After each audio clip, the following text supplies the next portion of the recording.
So Sam, you have a very rich CV. Please take us quickly through your background, starting with your name, and tell us how you arrived at sounding the alarm about biological research, which culminated in your piece in Salon. My name is Sam Husseini. I'm an independent journalist. A lot of my writing is at Husseini.org. I did a lot of work regarding claims about Iraqi weapons of mass destruction before the invasion of Iraq, and indeed throughout the 1990s, about false claims demonizing Iraq and false claims about the existence of Iraq WMDs. I occasionally go to news conferences and ask tough questions. In 2011, when the Arab uprisings happened and the desire for change was being perverted by Saudi Arabia and other governments, I questioned a Saudi official at the press club, asking him what the legitimacy of the Saudi regime was. I got suspended from the press club for that, and that was later overturned by the ethics committee there. In 2018, I attempted to question Trump and Putin at their summit in Helsinki about the nuclear weapons ban treaty, and got dragged out. And went protesting there? Looks like there's some protester? What is this, fisticuffs? some sort of a skirmish. Oh, my. Someone was What holding the up a heck? sign. Last year, I covered the Plowshares trial in Georgia of activists who went on a U.S. main Trident military nuclear base. So I followed nuclear issues, other weapons of mass destruction issues, politics in general, but especially foreign policy. How did you get to the article that you wrote in Salon? What inspired you to write it? On February 11th, the CDC had a news conference, or the press club had a news conference with a CDC official. And I try to go to these things and try to ask what, as best I can, a tough question, sort of the question that's, the elephant in the room that no one wants to talk about. And I asked about the lab in Wuhan. Sam Husseini from Consortium News. Obviously, the main concern is how to stop the virus and death and so on. But I think that we should look into the origins of this. Is it the CDC's contention that there's absolutely no relation to the BSL-4 lab in Wuhan? It's my understanding this is the only place in China with a BSL-4 lab. BSL-4, that's the highest level lab with the most deadly pathogens and allegedly the most stringent safety requirements. We in the United States have, I think, 24 or so, and there have been problems and incidents. Some of them have been shut down out of concerns of leakage of potential pathogens, and it's an ethical struggle in the United States about gain-of-function research. That is, research that actually attempts to make pathogens more lethal. And China is a very opaque society, a totalitarian regime. We have no idea, or I don't know, you tell me, do you have any idea what kind of research could potentially be done? I'm not contending that this was intentional in any way. I'm just asking, is it a complete coincidence that this outbreak happened in the one city in China with a BSL-4 lab, and shouldn't we be having at least some of the discussion about the ethics of some of the research that happens here? Thank you. Yeah, thank you for those comments. Based on everything that I know about what is going on with this outbreak and the research that's being conducted, as well as the genomic sequences that have been posted and the comparison with animal strains, the pattern that we're seeing is quite consistent with emergence from animal to human acquisition. I followed up and I said, being of quote-unquote natural origin doesn't necessarily preclude that it didn't come from the lab. That is, they could have collected it in nature. The caves, the bat caves that people point to are over 1,000 miles away from Wuhan. And she had the most striking response to me, which I've heard elsewhere.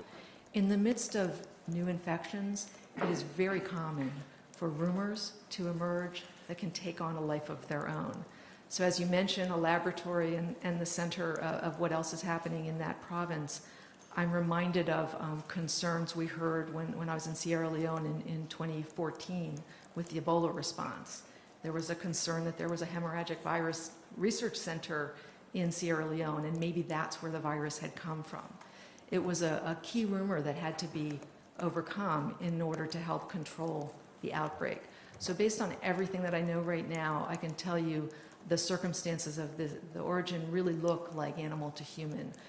But your question, I heard. It struck me as an incredibly defensive answer meant to shut down a legitimate line of inquiry rather than a forthright answer. In terms of the question about gain-of-function research and laboratory issues, very important for us as a scientific community to have practices that protect researchers and their laboratory workers as well as the community around them, and that we use science for the benefit of people. So I am closely involved in this response, and everything that I've seen so far is very consistent with the animal to human spread that we've seen in other zoonotic origin.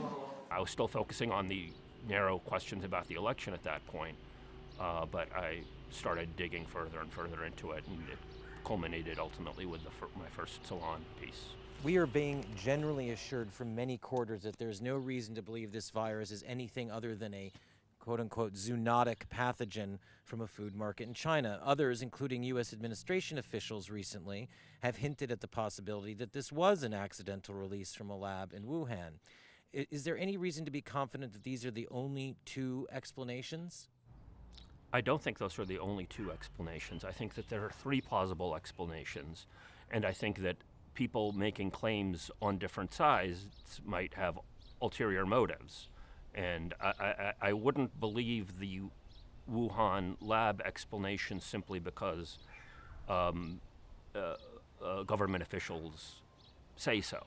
That to me does not necessarily increase the veracity of that explanation. You don't have a particular interest in pinning this on China, right? You don't think this is like an actionable thing, we should be going to war with China. You're not arguing that. Not at all. I think that many people who are saying things like that, primarily in the U.S. right, like Tom Cotton, but also Democrats as well. Chris Murphy put out a letter basically fingering the lab in Wuhan.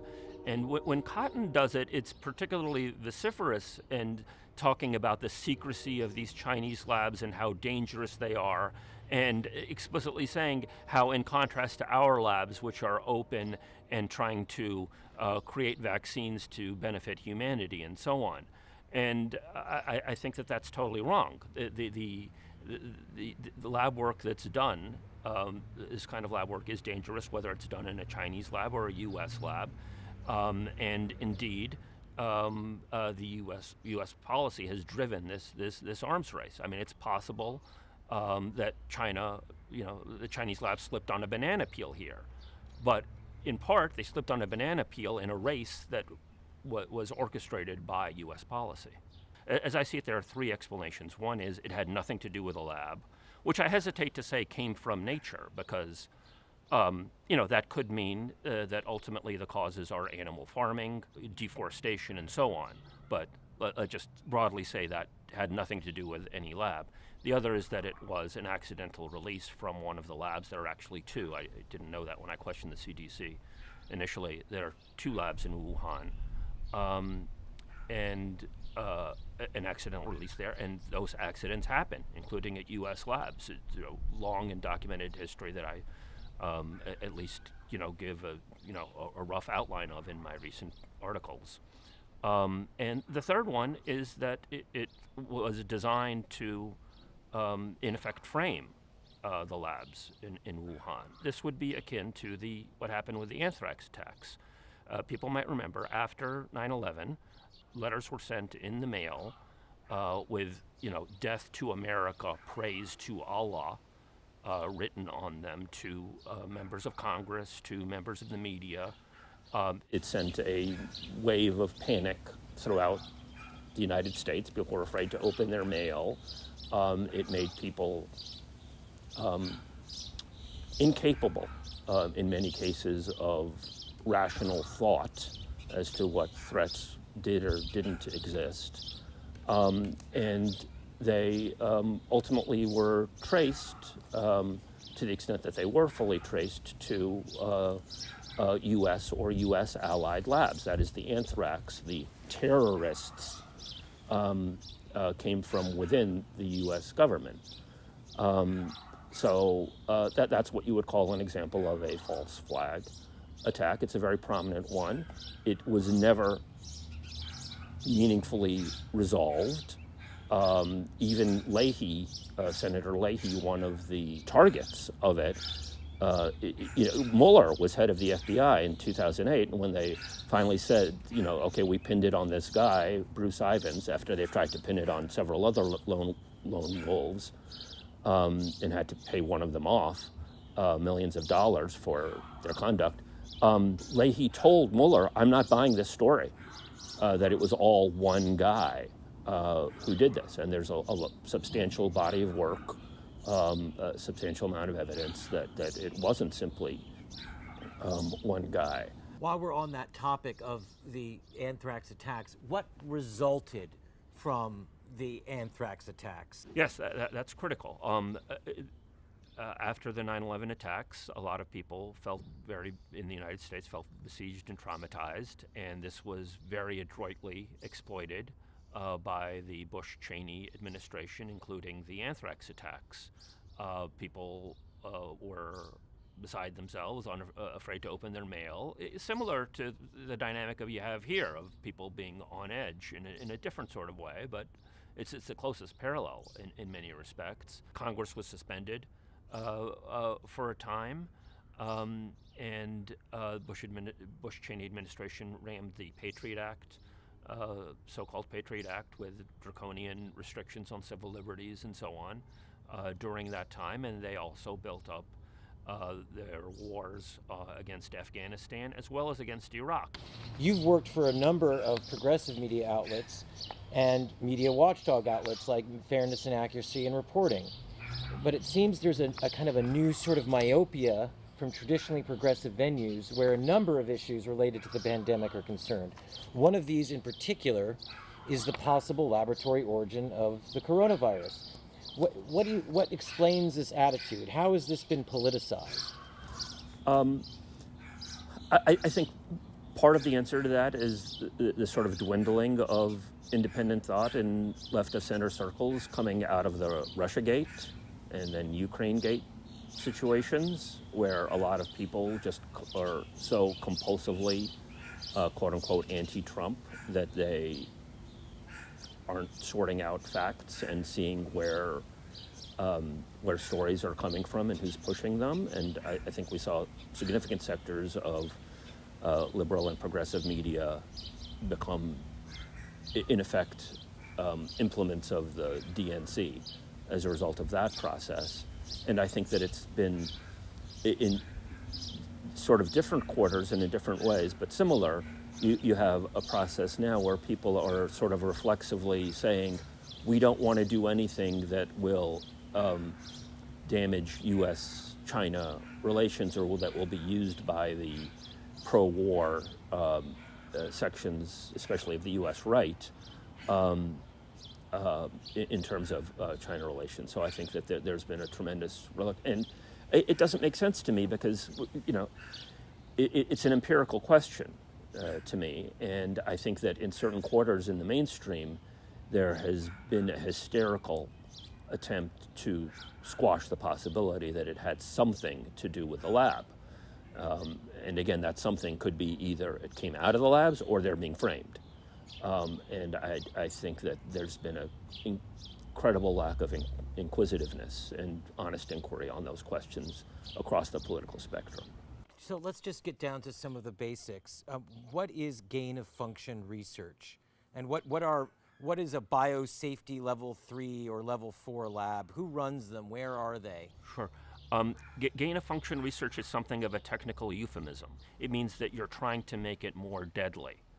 So you take a virus, for example, that is deadly but isn't airborne, and you make it so that it becomes airborne. So you have increased its functionality, you've increased its deadliness, and this is presumably a scientific accomplishment. The person who wrote the U.S. implementing legislation for the Biological Weapons Convention, Francis Boyle, calls this criminal, a criminal enterprise. It's similarly derided by an eminent scientist, Richard Ebright at Rutgers University.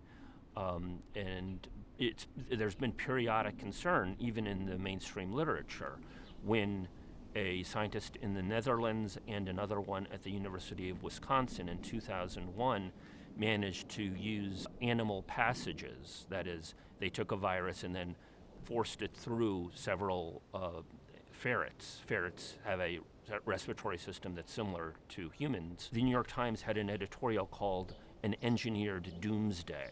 Their concern was that it shouldn't be published because then either through lab accident or the terrorists can get a hold of it. Again, they ignore the other option, which is what happened with anthrax, that it came out of the government. So gain of function increases the lethality of pathogens such as these viruses. And what are biosafety level 2, 3, 4 labs? What do they do, and where are they located? There are probably hundreds of them. I believe that there are at least 70 BSL-3 and BSL-4 labs in the United States. They are the highest with the allegedly the most stringent requirements in terms of airflow, suits that are worn, and so on. They are extremely expensive facilities that deal with deadly pathogens and do this kind of research. They exist increasingly all around the world. I don't think that there exists a definitive list of them. I don't think that there exists completely definitive requirements as to the conduct, although there's certainly some guidelines. The ones that we know of are government ones. Fort Detrick had an accident just last year. They have a new facility coming online that's apparently the most expensive and largest in the world. But they're also corporate. I'm sure that governments have some that are undeclared. Are there connections between the different labs throughout the world? There are, and sometimes it's a cause for concern. After there was some publicity to accidental releases at the CDC facilities and other facilities in 2014, and after the Ebola outbreak in 2014, the U.S. stopped funding this gain-of-function work. The NIH did. But they made exceptions. One of the exceptions that they made involved work done by the University of North Carolina and the center, the Virology Center in Wuhan, as well as Harvard University. And so The gain of function studies continued in those places. the gain-of-function studies continued, and there was never a ban on gain-of-function work. There was simply a pause in funding by the NIH of gain-of-function work, but there were even exceptions to that. And the funding of the lab in Wuhan, done also with USAID. But isn't NIAID, isn't Fauci's lab involved? Yes, they granted the exemption for the funding, but the actual money was through USAID, which is basically the State Department, as well as a group called EcoHealth Alliance. And this work was that kind of work, gain-of-function work. So they worked with viruses, with the labs in Wuhan, with U.S. universities, in order to make deadly pathogens potentially more deadly, ostensibly to protect, to say, what are the curveballs that nature can throw at us so that we can be better prepared so that we can fight against them? What are the curveballs that the terrorists can throw at us so that we can be better prepared? That's the ostensible reason, but they've, as we've seen, totally failed in their ostensible purpose. They've succeeded in creating more deadly pathogens, but they haven't succeeded in protecting us. what is the EcoHealth Alliance? It sounds very nice. It Yeah, sounds right. very crunchy. Right, exactly. That's the problem with these things. EcoHealth Alliance funded, among other things, this work in Wuhan. For example, they go to these bat caves, collect pathogens, collect deadly things, and then take them to study them, and then they tinker with them. Again, this is ostensibly to prevent a pandemic, but if the labs themselves become a transmission site through which they enter the human population, then they become an accelerant. They become the source of the problem. EcoHealth Alliance funded lab work in Wuhan and elsewhere. They have on their board, on their scientific advisory board, former longtime people, top people at Fort Detrick, for example, the U.S. Main quote-unquote defense bioweapons facility. They get major funding from Colgate-Palmolive and Johnson & Johnson, which have various interests in deforestation, as well as other factors that could be part of the threat here. And in a way, by trying to find this lab solution to deforestation and animal farming posing some threats, instead of scaling back those things, they're accelerating another thing, this lab work, which could itself become, regardless of the cause of this pandemic, that work is a total threat. What is NIAID's role? What is Tony Fauci's role in this? Well, to the extent that I've been able to determine it, there have been alarms raised by scientists for years. There was a letter in 2005 signed by over 700 scientists to the NIH, basically saying, you're perverting our field here with all of this funding of all of this so-called biodefense work. And biodefense is largely indistinguishable in many cases from biowarfare, because you have to create the weapon in order to figure out how to defend against it, is the logic as it goes. So they've in effect tried to find this loophole, which we can get into, around the legal constraints that should be preventing them from doing this kind of work. So these 700 scientists put out this statement saying, especially since 9/11, since the anthrax attacks, you're perverting our field with all of this funding. And it was Fauci who responded to that at the time. And he basically said the American people, through their political leadership, that's the Bush-Cheney administration he's talking about, have told us that they want this work done. Now, it can either be done through completely through the Pentagon and other U.S. government agencies, or we can have a seat at the table. So we're going to have U.S. military agencies, right? Correct. Yeah. Or even the other possibilities are either the CIA or the black budget or the nuclear weapons labs are probably involved in this, or almost certainly involved in this as well. So Fauci basically told these 700 scientists to put up or shut up, and this was the direction that this scientific field was increasingly going to move into. And every year there has been, since 9/11, there's been at least $5 billion spent on this quote-unquote bio defense generally. Now, I don't know how much of that is gain-of-function work. But biodefense generally, there's been at minimum $5 billion a year. A cardinal rule is stated goals are not actual goals in the political realm. They say that they want to do one set of things, protect the American public against the bad terrorists, when in fact their goals are geopolitical domination and so on. So I think that this is another instance of that. It's not hard to imagine that this would have created a kind of bioweapons arms race.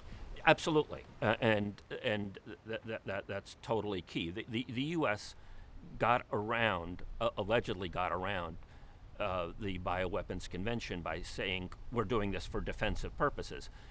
There are exemptions in the U.S. law that Francis Boyle wrote and the Bioweapons Convention, but the word defensive isn't in there. It says for peaceful purposes, as Professor Boyle will be very happy to emphasize, that the law that he wrote does not have an exemption for defensive work for exactly this reason.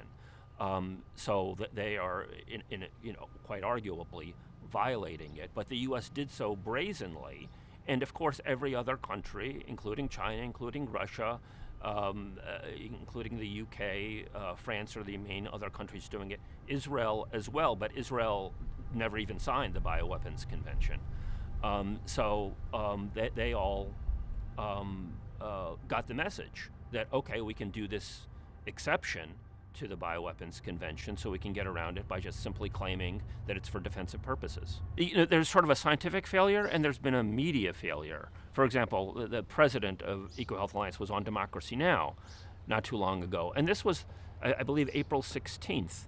And this was the first time that Democracy Now!, ostensibly the premier flagship of progressive thought in the United States, shared with their audience that there was a lab in Wuhan that could conceivably have been the cause of the pandemic. They had made one reference to it, I think, on April 6th that said, that credited the lab with discovering the coronavirus, but not ever saying, the notion that the lab was the source was dismissed by USA Today, by the Washington Post, by all these outlets in very snarky, dismissive ways that just simply that even predated but then echoed off a very narrow set of scientists who themselves are largely, like EcoHealth Alliance, involved with this work, and that want to dismiss any scrutiny in this area as rumors or a conspiracy theory, or, and that to me, it goes against science and legitimate inquiry, and it goes against journalism. You mentioned a February 2020 letter to the medical journal Lancet. Can you describe its contents and who some of its authors were? Yeah, that letter was ostensibly to show solidarity with the workers in Wuhan, but it also had a phrase denouncing the conspiracy theories as to the non-natural origin of the pandemic. And again, it was an attempt to shut down debate. And to me, that's totally antithetical to the scientific process. The scientific process should welcome scrutiny and debate on serious questions like this. And then you have a hypothesis, and you break the hypothesis, and you produce evidence and reasonable argument. They attempted to short-circuit all of that by saying, "Oh, this is conspiracy stuff." One of the signers of the Lancet letter, Charles Kalischer, the first one listed, they're listed alphabetically. Several of them have questionable ties to the government. His is perhaps the most notable. He's been accused by the Cuban government of having spread biowarfare agents in Cuba. Dengue fever, was it? Correct. He denies the charge, of course, but it's remarkable that that's out there. And others have more subtle ties. Peter Daszak, who's the president of the EcoHealth Alliance, was one of the signatories. Other people who are involved in biodefense, quote-unquote biodefense work, were among the signers. It's quite notable that you have, among the loudest voices, people who have some level of U.S. government connection or other questionable things in their background along these lines, trying to shut among down the this loudest debate. voices denying the possible lab Denying the origin. possibility that this had anything to do with any kind of lab work. You wrote about a piece in the journal Nature Medicine. Who is Robert Gary? Robert Gary's a very interesting character. He seems to keep popping up at politically convenient locations. He happened to be in West Africa doing lab work when the Ebola outbreak happened there. I found an interview with him with James Carville, the Democratic Party operative, about the Ebola outbreak that was just remarkable for one given by a scientist. It was basically talking about how we really needed to, take care of this Ebola situation because the government most affected by it was an ally of the United States, and therefore we needed to, back them up because if this continued, then they might be destabilized. It was just a remarkable set of perspectives for a scientist. I mean, as opposed to just saying we should be right, dealing with this yeah, no matter it wasn't what. dealing in the realm of, caring for regular people, or that seemed secondary at best, or just from a scientific perspective. He's also been noted in his assorted roles by Dr. Meryl Nass, who's done leading work on the anthrax vaccine, where she's noted that he keeps popping up in all of these situations that don't seem connected by a scientific interest. They all seem to be politically charged issues. And Ed Hooper, who wrote The River, a book that alleges that the outbreak of HIV was because of a polio vaccine that had gone wrong in Africa. That was well reviewed in the New York Times when it came out in 1999, I think. He says that Robert Gary acted in completely bizarre fashion with him that seemed more akin to spook work when Hooper was trying to study the origins of the AIDS epidemic. So several people have raised substantial questions about his role as a scientist. And what did was he a part of this article? What was the article in the Nature Medicine journal? It purported to say that this was not that the novel coronavirus is not a laboratory construct, but it seemed to have done so simply by saying that it wasn't technically genetically engineered. But as many people have noted, that those two things are not the same. It can come out of a lab without necessarily being genetically engineered. So it was a very disingenuous, at best, article, if not outright false. And then it was immediately picked up by all of these media outlets, USA Today, ABC, Washington Post, so on and so forth, with, it's the snarkiest headlines, and, these scientists are getting tired of debunking this crazy conspiracy theory, that entire Yeah, wasn't tone. ABC News headline, "Sorry, conspiracy theorists, there's Right, no right. lab origin," okay? Right, yeah. ABC had that snarky headline, and then I can't remember, some other outlet said, the scientists are tired of debunking these theories, And you mentioned someone named Laurie Garrett. Who's Laurie Garrett, and what did she write? She's very prominent on this issue. She has written several books about potential pandemics. She used to be with the Council on Foreign Relations. Is she a scientist? She's not a scientist. She's a journalist. She's a writer. She repeatedly, and one time she did this outright, wants to blame quote unquote exotic animals for the outbreak.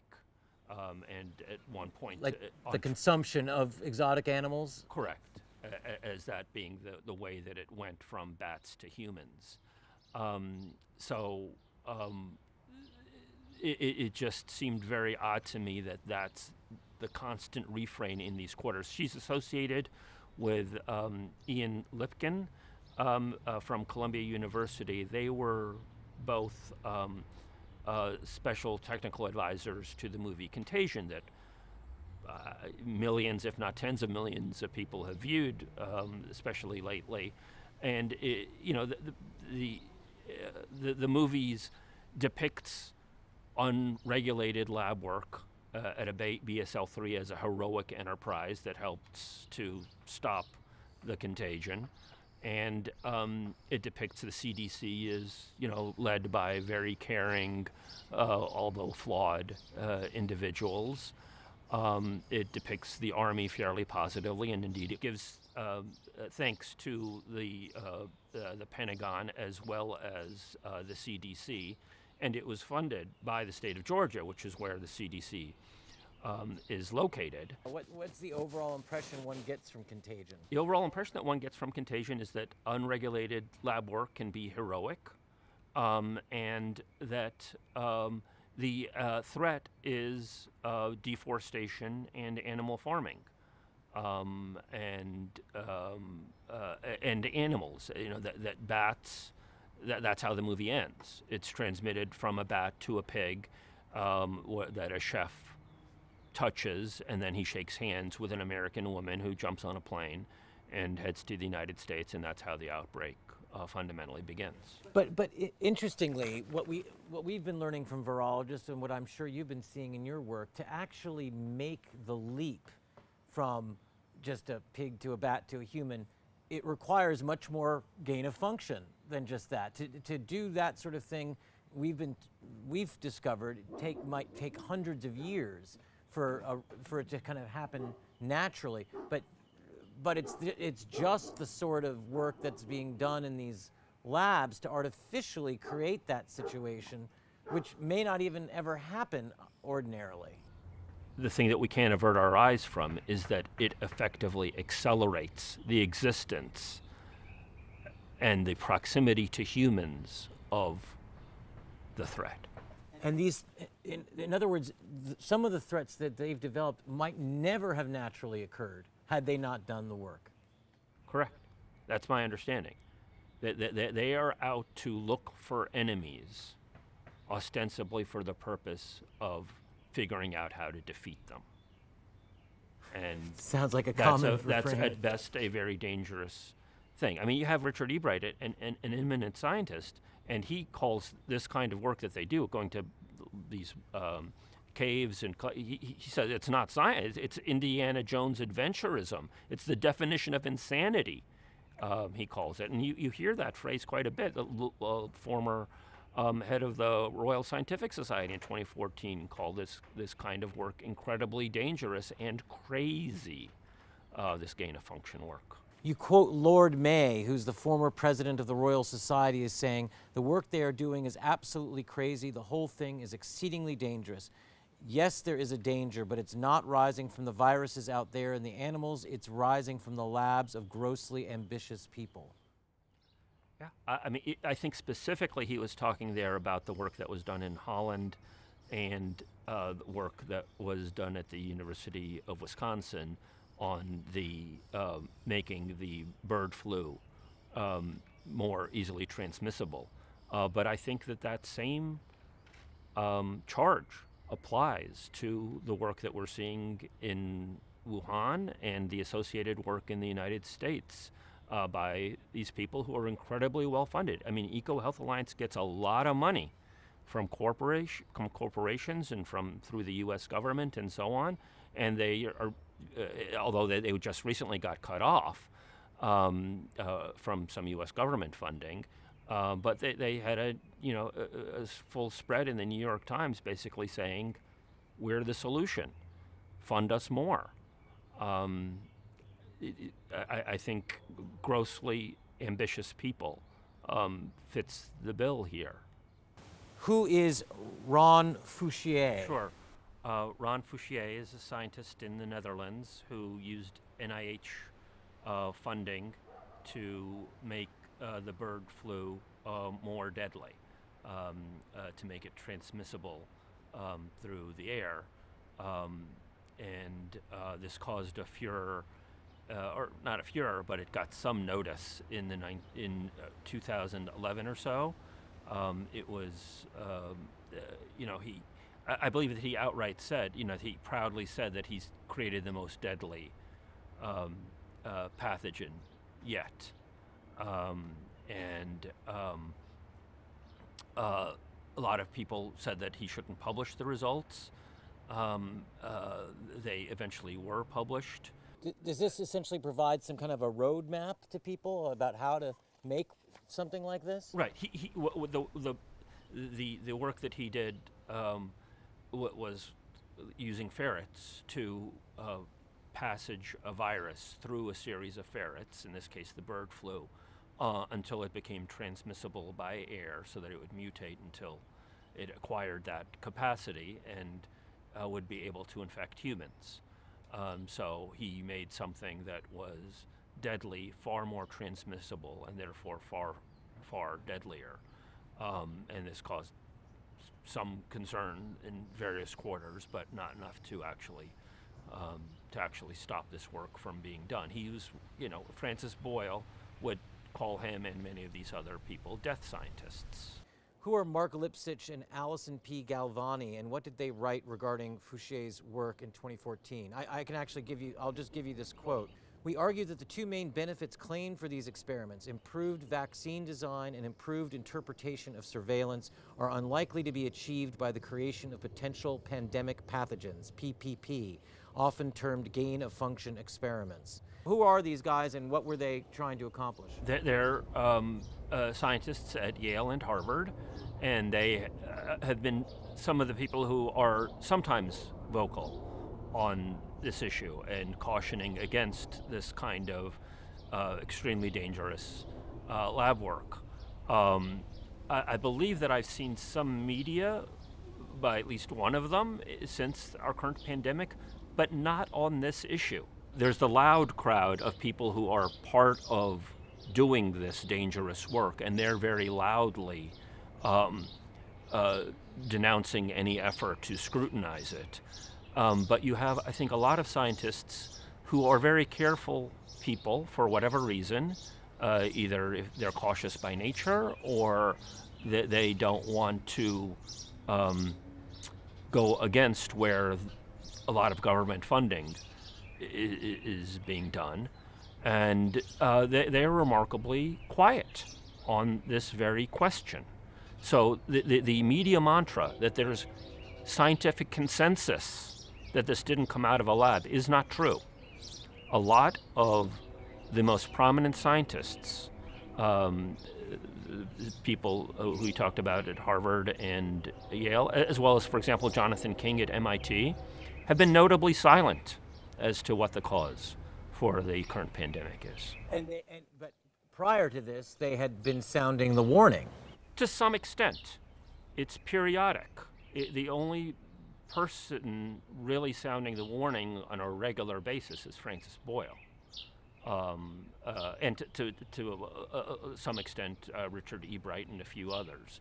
But a lot of these, names at more prestigious institutions, for, again, whatever reasons, have denounced the work in some set of circumstances, but not nearly as regularly, and less and less frequently as the years go by, whether that's because the field is changing, because of the funding priorities as implemented by Fauci and others, or for other reasons, is somewhat speculative, but that's certainly the dynamic. Now, there have been journalists who've covered this. Who is Allison Young, and what was her beat? Allison Young worked at USA Today, and from, I believe, 2014 to 2017, she wrote a series of articles about lab accidents in the United States at the CDC, at how they are shrouded in secrecy, at Tulane, at facilities in Tulane, I believe at Fort Detrick, at dozens of facilities around the United States. She would go through the government reports. She would do other investigative work. It prompted some level of congressional inquiry at the time. She really performed a substantial service. She's no longer on that beat. She stopped around 2017, and she's off doing something else now at some university, and she's not, I've touched base with her, but she's not doing anything on this. Who is Meryl Nass, and what has her role been, and what's her work been prior to this? Meryl Nass, she, as far as I know, documented did the first work documenting a case of biowarfare in recent decades. It involved Rhodesia and the use of anthrax there by the white minority government or elements associated with it against black farmers. She's the first person who I heard from about the problems with the Nature Medicine article. She pointed out that it was an incredibly disingenuous article, and there were a whole series of ways that, besides genetic engineering, that the current pandemic could have resulted. And that was shared with Richard Ebright at Rutgers, and he said, yeah, he totally backed that up and said, for example, you could do animal passage as they did in Holland and the University of Wisconsin. So we've been talking about gain of function and how that possibility has been minimized, but Luc Montagnier made a very startling claim recently. And if you could just tell us who Luc Montagnier is and what he discovered, and what is he now suggesting is the case about the novel coronavirus? Luc Montagnier won the Nobel Prize in Medicine for discovering the HIV virus. And he recently has said that he believes that the current novel coronavirus is genetically engineered, and that it has elements of HIV and other elements in it that are recognizable. This is remarkably similar to what Francis Boyle has been saying since late January or early February. But Montagnier actually says he's looked at it. He says that he's looked at it. I believe that he's basing some of his assessment on some work done by some Indian scientists who pulled back their work. He says that it was done for political reasons, under pressure, which also has been alleged about some Chinese scientists who put out some statements early on saying that the lab in Wuhan was responsible. They also withdrew their statements. Montagnier says, I'm a Nobel winner, they can't intimidate me, and this is my assessment. I don't believe that he's published a clear scientific paper as to the methodology behind his assessments. And he's not saying it necessarily came from Wuhan. He's just saying, look, I've found HIV edited into this. Yes, that my understanding is that he is adamant in not drawing any kind of conclusions other than, I believe that this was a human creation. How many lab accidents did you run across? Was there a long list of them? There's a very long list of them. There was a paper, a version of which was published in the Bulletin of the Atomic Scientists in 2014 that went back in time. Lab accidents in England, foot and mouth disease, other that happened 4 kilometers away from a biosafety lab. Assorted other things that happened throughout the years, and again through the reporting of USA Today. We're talking about hundreds of accidents that we know about. That we know about, and the literature says that this could well be the tip of the iceberg. These are the things that get reported. These are the things that see the light of day. So we don't know what else is out there that has happened and that has been either ignored or hushed up. I mean, a lot of lab accidents they might not even know. I mean, the lab accident in Wuhan, if it came out of a lab in Wuhan, they well, could just somebody didn't take quite the proper precaution they could have, and they wouldn't know that they made a mistake and somehow a pathogen got out of the lab. That's perfectly plausible. Is the answer, given the safety problems, and given that their research seems to be spurring a kind of arms race, a bioweapons arms race, and given that we are artificially accelerating dangers that we might not ever need face, is is your answer in looking at all this to really dismantle these biodefense labs? I mean, is that where we as a people what we should be agitating for? I think at minimum there should be a stop on the gain of function work. And there was a pause in funding from 2014 to 2017. It was lifted in 2017. But that was just a pause in funding. I think what needs to stop is the actual gain of function work, at least until a proper assessment is made. And again, it presumably violates the Bioweapons Convention. So those conventions need to have genuine teeth put into them. Now, I don't know what other portions of biodefense work are good and relevant.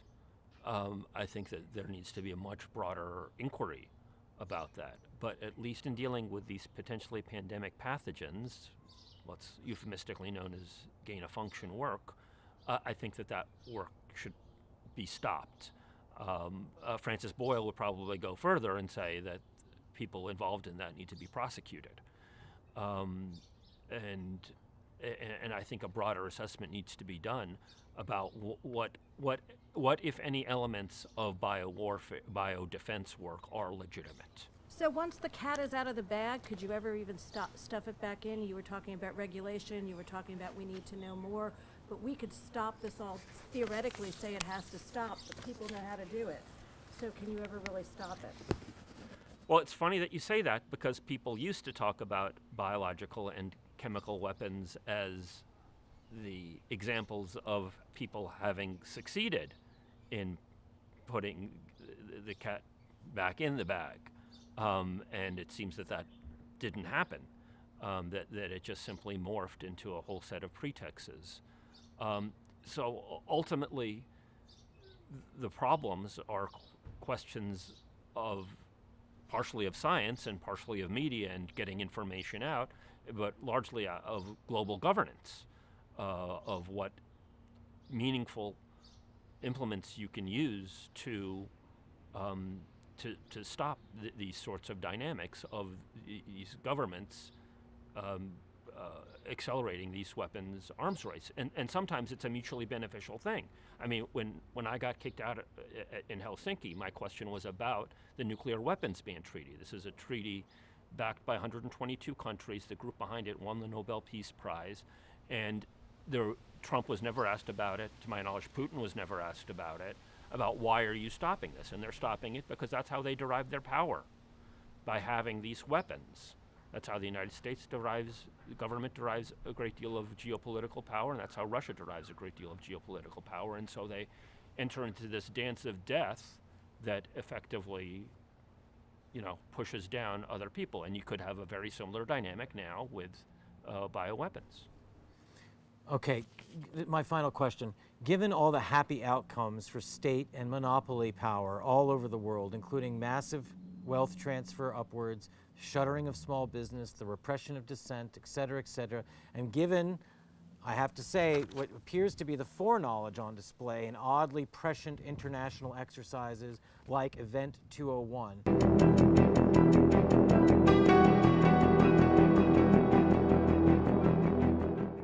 It began in healthy-looking pigs, months, perhaps years ago. A new coronavirus spread silently within herds. Infected people got a respiratory illness with symptoms ranging from mild flu-like signs to severe pneumonia. Governments need to be willing to do things that are out of their historical perspective, or for the most part, it's really a war footing that we need to be on. So at the moment, we want the funds, right? You need the money. So where's the money? But now you need a really coordinated, centralized efforts. Is it not probable that this virus was indeed, I won't use the word engineered, but was released not necessarily by any one country, but really for the mutual benefit of powerful groups in every country?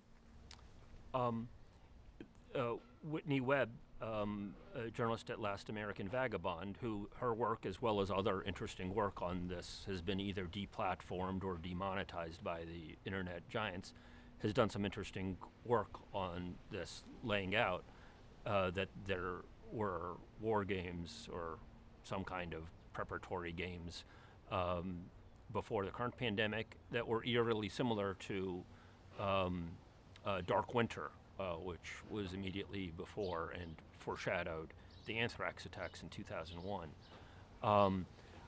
I think it's very difficult for me to assess probabilities in something like this. I think that what we do know is that a lot of very powerful institutions benefited tremendously from this pandemic, and that a lot of agendas around remaking society in various ways benefited. This so-called social distancing, which shouldn't, it's physical distancing, presumably, but it's been a boon to internet companies, to other powerful forces, to nationalistic forces. To some extent they could be simply fortune favors the prepared, or that it was actually planned by one or more interests involved. I think that it's disingenuous for people to say, as I've heard many people say, oh, this isn't what a bioweapon looks like, so that can't be right. Well, you don't know what a bioweapon looks like. It's something that hurts people and is used for strategic purpose. Are they saying that because this is too weak somehow? This is either too weak or too unpredictable. And I mean, some of these things have merit. I mean, Boris Johnson allegedly got it, so you'd think that whoever did this might have wanted to give him a heads up. So, I'm not seeing clear delineations on these issues, but I think that the notion that this is either too weak or that it's too unpredictable, and therefore it can't possibly be an intentionally created bioweapon, I don't think that's a really rigorous statement. You don't know what the intended goals are of a given bioweapon until it benefits certain parties. So I think that all three of those three options are still possible. And I would challenge people who want to dismiss this to go back and wonder why you didn't ask the questions about the anthrax attacks. Why didn't you ask the questions at the time? And why didn't you ask the questions as the so-called investigations, went forward? And Robert Mueller effectively had a hand in covering it up, and then he's brought back to guide the direction of the Democratic Party for 3 years. There's such an insular clique of individuals involved in this, and such a lack of scrutiny by a lot of parties that I seriously question attempts to dismiss such possibilities. What's this whole idea about trying to blame nature for these things? What are your thoughts on that? Yeah, I think that it's part of a whole search for enemies. It's Iraq is the problem. Al-Qaeda is the problem. Well, you created Al-Qaeda by funding the Mujahideen to fight against the Soviets. Well, this is the problem. Well, it's North Korea. It's this and that. Well, North Korea voted for the nuclear weapons ban treaty. You voted against it.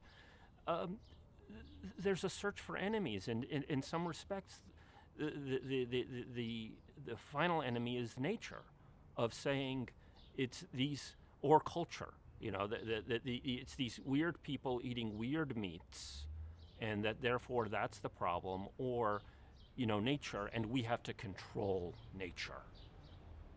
That it has to succumb to our will, that views humanity not as a creation of nature that needs to play off of it and build off of it and learn from it and work in harmony with it, but rather needs to control and manipulate it for geostrategic, for profit, for gain, for things, and only maybe tangentially for genuine benefit of humanity.